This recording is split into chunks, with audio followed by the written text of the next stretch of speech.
this attraction that radiates from me, but not to attract people, but to feel it inside.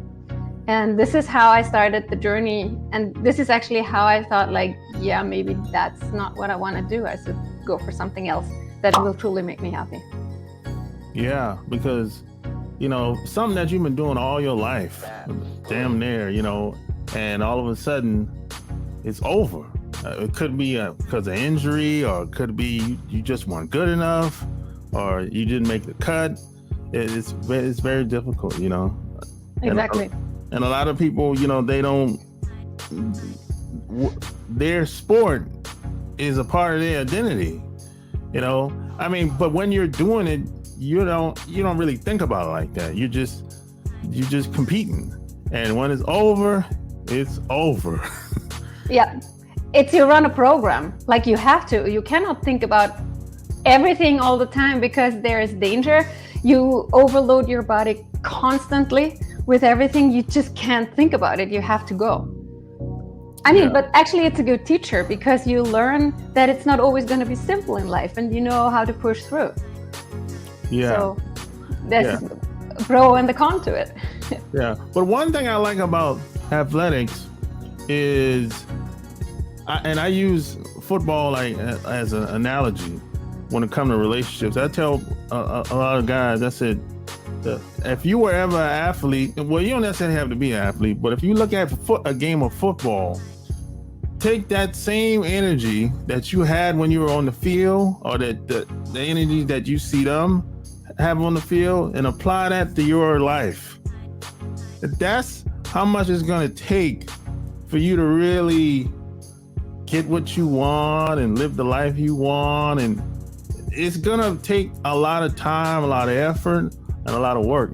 So I use football like an analogy when it comes to just life in general.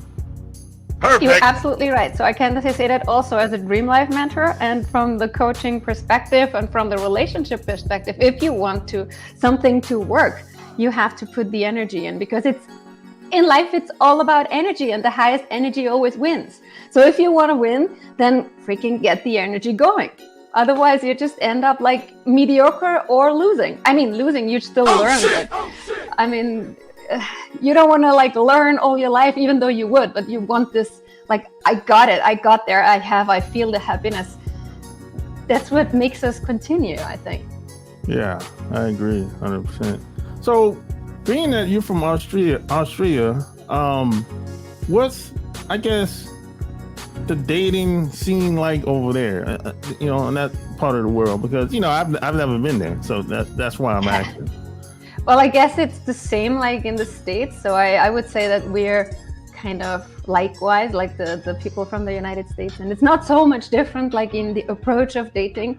I would say like India and China, that's going to be a little bit different. But we generally it's the same as a lot of online dating now, because people obviously also with the COVID situation don't need to leave their house so much anymore. And as our world is changing, online dating gets stronger.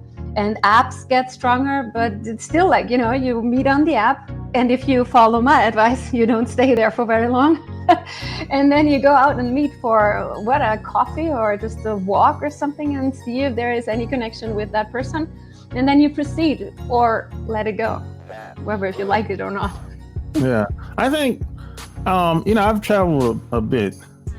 So I think dating in, like, not all countries, of course, but a lot of, at least outside of North America, I think relationships are much more simpler, I should say, because in North